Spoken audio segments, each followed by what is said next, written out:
नमस्कार मित्रांनो, लग्नाची बेडी या मालिकेच्या आजच्या भागात आज आपण बघणार आहोत. सिंधू ऋतुराज काकांवर बेसिक ट्रीटमेंट करत असते आणि त्याच वेळी डॉक्टर देसाई यांचा फोन येतो. सिंधू डॉक्टर देसाईंना सांगते की सर एक इमर्जन्सी होती, की त्याची बेसिक ट्रीटमेंट तर सुरू केली आहे. तर डॉक्टर देसाई म्हणतात की मी येऊन जाईल. त्यामुळे सिंधू त्यांना थँक्यू म्हणते आणि फोन ठेवते. आणि मग थोड्याच वेळात डॉक्टर देसाई आणि सिंधू बाहेर पडतात. सर्वजण खूपच काळजीत असतात. सिंधूला बघितल्यावर सगळे तिच्याजवळ येतात. सिंधू सांगते की त्यांना माइल्ड हार्ट अटॅक आला होता, पण आता त्यांची तब्येत बरी आहे. आता वेळेत उपचार मिळाले म्हणून बरं झालं, पण ऋतुराज काकांची जास्त काळजी घ्यायला हवी. त्या सगळ्या टेस्ट आपण लवकरात लवकर करून घेऊयात. रत्नाकर म्हणतो की लागेल ती सगळी काळजी घेऊयात आपण, पण आता एवढं बरं झालं की त्याला जास्त त्रास झाला नाही. डॉक्टर सांगतात की झाला असता, जर उशीर झाला असता तर खूप प्रॉब्लेम झाला असता, पण तुम्ही लवकरात लवकर त्यांना हॉस्पिटलमध्ये घेऊन आले हे बरं केलं. सिंधूने सगळ्या वेळेत अरेंजमेंट केल्या म्हणून ते आज आउट ऑफ डेंजर आहेत. तुझ्या सिंधूसमोर हात जोडते आणि म्हणते की सिंधू, तुझे खूप उपकार झाले, तुझे आभार कसे मानावे हेच कळत नाही आहे. ऋषभसुद्धा म्हणत असतो की खरंच सिंधू वहिनी, खूप थँक्यू, तू बाबाला एवढ्या मोठ्या संकटातून वाचवलंयस.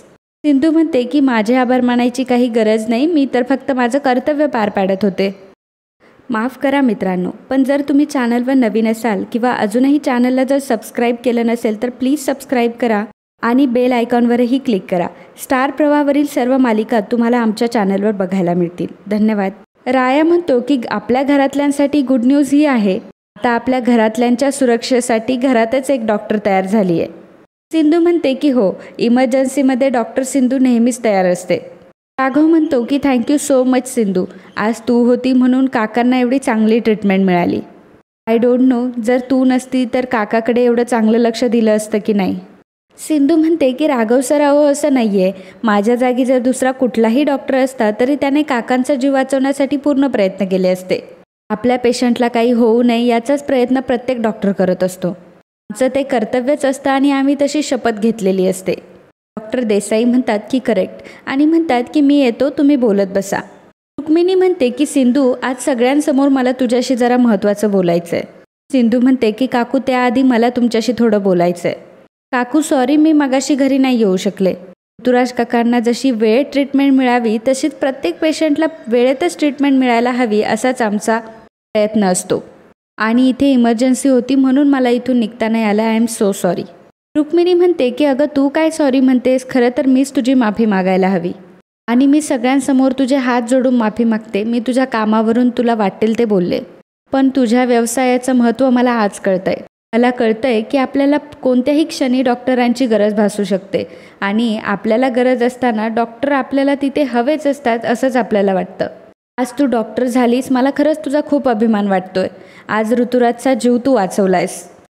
मला आत्ता कळतंय की लोकांचा जीव वाचवण्याचा व्यवसाय सोडून दुसरा कुठलाही उत्तम व्यवसाय नाही. सिंधू म्हणते की काकू, आम्ही खूप निर्मळ मनाने उपचार करतो, आमच्या मनात दुसरा कुठलाही हेतू नसतो. रुक्मिणी म्हणत असते की सिंधू, खरंच मला तुझा खूप अभिमान वाटतोय. ऋतुजा म्हणते की सिंधू, आम्ही त्यांना भेटू शकतो का गं? सिंधू म्हणते की हो, येईल तुम्हाला भेटता, त्यांना थोड्याच वेळात रूममध्ये शिफ्ट करताय. ऋषभ म्हणतो की ठीक आहे वहिनी, आम्ही तिकडे बसतो. सर्वजण तिथे बसायला जातात तर राघव सिंधूजवळ येतो. राघव सिंधूला म्हणतो की Sindhu, I am so proud of you. सिंधूसुद्धा राघवकडे बघून हसत असते. तर इकडे सर्वजण घरी आलेले असतात. राघव सिंधूला म्हणतो की थँक गॉड काका स्टेबल आहेत. सिंधू म्हणते की पण आता त्यांना काही पथ्ये पाळावे लागतील, हार्ट अटॅक येऊन गेला ही काही साधी गोष्ट नाही आहे. राघव म्हणतो की काही प्रॉब्लेम नाही, आई काकासाठी वेगळा स्वयंपाक बनवेल. सिंधू म्हणते की आणि मी रोज आल्यावर त्यांचा BP वगैरे चेक करत जाईल. बरं राघव सर, तुम्ही का थांबला एवढा वेळ तिथे, तुम्ही यायचं ना घरी. अहो मी आले असते रिक्षाने. राघव म्हणतो की सिरियसली, उशीर झाला म्हणून तुला एकटीला सोडून यायचं होतं का? सिंधू, नेहमी लक्षात ठेव, your security is my responsibility. तुला कितीही उशीर झाला तरी हे रिक्षाने वगैरे यायची काही गरज नाही. सिंधू म्हणते की बरं ठीक आहे, मी येते. सिंधू दरवाजा उघडायला जाते तेवढ्या तिथं झुरळ असतं. झुरळला बघून सिंधू खूपच घाबरते आणि राघवला घेऊनच बेडवर पडते. राघव आणि सिंधू दोघंही एकमेकांकडे बघत असतात. तेव्हा सिंधू म्हणते की अहो राघव सर, माझ्याकडे काय बघताय, तिथे झुरळ आहे, त्याला पहिल्यांदा घालवा. तुम्ही तिकडे जा आणि त्या झुरळाला घालवा प्लीज. राघव जाऊन बघतो आणि म्हणतो की सिंधू, अगं इथं कुठलंही झुरळ नाही आहे. सिंधू म्हणत असते की नाही राघव सर, तिथं झुरळ आहे, मी स्वतः माझ्या डोळ्यांनी बघितलंय. राघव सिंधूला म्हणत असतो की तू एकदा येऊन तर बघ. सिंधू म्हणते की नाही नाही, मी नाही येऊ शकत, तुम्ही पहिल्यांदा त्या झुरळाला घालवा बरं. राघव म्हणतो की अगं सिंधू, तिथं कोणीही नाही आहे, तू एकदा बघ तर. सिंधू म्हणते की नाही नाही नाही, मला खूप भीती वाटते झुरळाची, मी नाही येणार. आणि मग राघव सिंधूची गंमत करायचं ठरवतो. राघव सिंधूला म्हणते की यू आर राईट, तिथे झुरळ नाही आहे, कारण इथे तुझ्या पायाशी झुरळ आहे. हे ऐकल्यावर सिंधू अजूनच घाबरते आणि लगेच राघवला जाऊन चिकटते. राघव मात्र मोठमोठ्याने हसायला लागतो, कारण त्याला हेच हवं असतं. सिंधू म्हणते की राघव सर, तुम्ही हसताय म्हणजे इथं झुरळ नाही आहे, तुम्ही माझी चेष्टा करताय का? मला इतकी भीती वाटते आणि तुम्ही चेष्टा कसली करताय? जाऊ द्यात तुम्ही. असं म्हणून सिंधू जायला लागते तर राघव तिला ओढतो. राघव आणि सिंधू दोघंही एकमेकांकडे बघत असतात. राघव सिंधूच्या जवळ येत असतो त्याच वेळी राघवला एक सावली दिसते. राघव पटकन दरवाजाजवळ जातो आणि दरवाजा उघडतो तर बाहेर राणी उभी असते. राणीला बघून राघव म्हणतो की काय चाललंय मधू तुझं, इथं डोकावून बघतेस का? राणी म्हणते की ते मी इथून जात होते. राघव म्हणतो की खोटं तर अजिबातच बोलू नकोस, मी स्वतः तुला इथं डोकवताना बघितलंय. राणी म्हणते की नाही राघव, मी आलेच. असं म्हणताच राघव म्हणतो की थांब. राघव राणीला म्हणतो की मधू तू आतमध्ये ये, परंतु राणी आतमध्ये यायला तयार नसते. त्यामुळे राघव तिचा हात धरतो आणि तिला आतमध्ये घेऊन येतो. तो तिला जाब विचारतो की काय चाललंय मधू तुझं, तुला मी किती वेळा सांगितलंय की मी माझ्या लाईफमध्ये मूव ऑन झालो आहे, तरी तुला कळत नाही. मी तुला सांगतोय की तू पण मूव ऑन हो. मी असं काय करू म्हणजे तुला समजेल? त्यावर राणी म्हणते की अरे पण मी केलंय तरी काय? राघव म्हणतो की सिरियसली मधू, तू उगाच आम्हाला चिडायला लावू नकोस. आम्हाला दोघांनाही तुझे इंटेन्शन चांगलेच माहिती आहे. लग्नानंतर एवढ्या दिवसांनी आम्ही एकत्र आलोय, प्लीज आम्हाला आमचं आयुष्य जगू देत आणि तू स्वतःच्या नात्यावर कॉन्सन्ट्रेट कर. रायाच्या आणि तुझ्या नात्याकडे लक्ष दे. राया खरंच खूप चांगला मुलगा आहे. राणी म्हणते की मला काय करायचं ते मी बघून घेईल आणि त्यामध्ये तू बोलायची काहीही गरज नाही आहे. राघव म्हणतो की ओके फाईन, परत जर तू असं काही केलं तर मला नाईलाजाने घरच्यांना सांगावं लागेल की तू आम्हाला त्रास देतीयस. राणीला ते ऐकून राग येतो आणि राणी तिथून निघून जाते.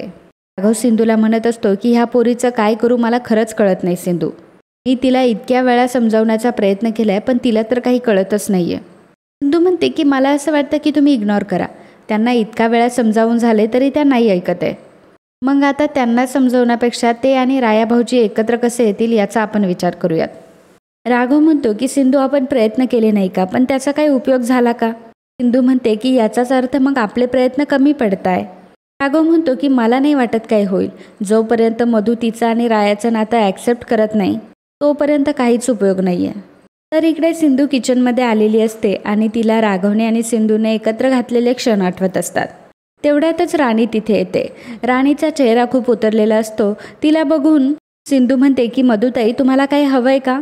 राणी मात्र सिंधूशी काहीही बोलत नसते आणि गॅसवर असलेलं गरम पातेलं ती तिच्या हाताने उचलते. त्यामुळे तिचा हात भासतो. सिंधू म्हणते की मधुताई खूप लागलंय का तुम्हाला? तितक्यातच तिथे राया येतो आणि म्हणतो की काय झालंय? सिंधू सांगते की मधुताईंच्या हाताला भाजलंय.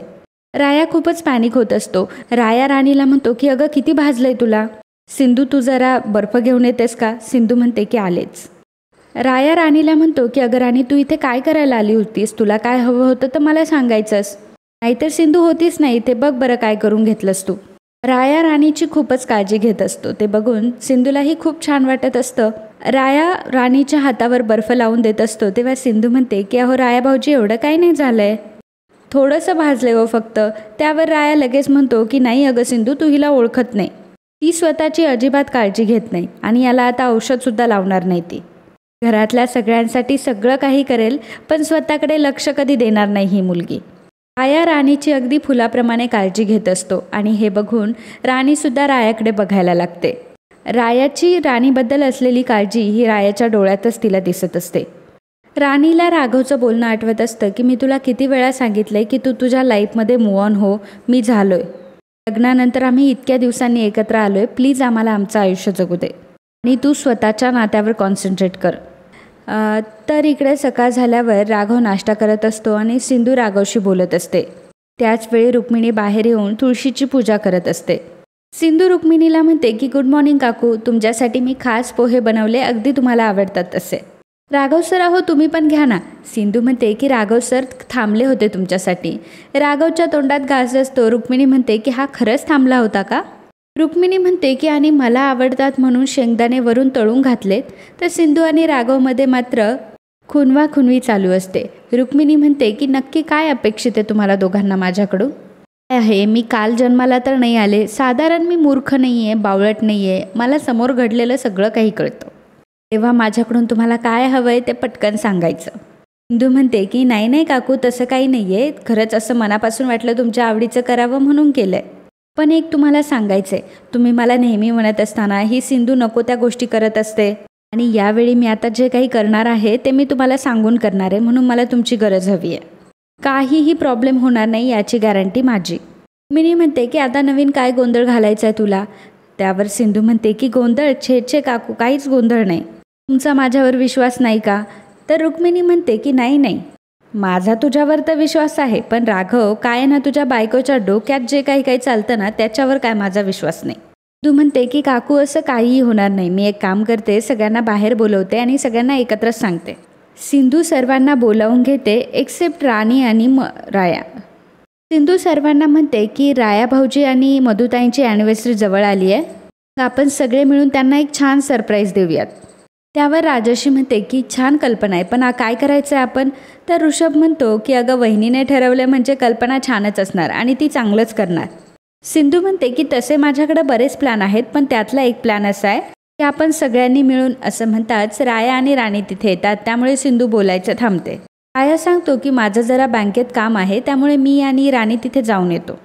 सगळे म्हणतात की हो चालेल चालेल जा. रेश्मा म्हणते की अहो राया भाऊजी तुम्ही निघा ना, तुम्हाला उशीर होत असेल ना. राया म्हणतो की अरे हो हो हो आम्ही जातोच आहे, पण तुम्हा सर्वांना काय झालं आहे आणि असं तुम्ही सर्वजण का बघताय माझ्याकडं? तर राणी मनात विचार करत असते की नक्की काय चाललंय सर्वांचं. पुन्हा एकदा सिंधूने सगळ्यांना जाळ्यात अडकवलेलं दिसतंय.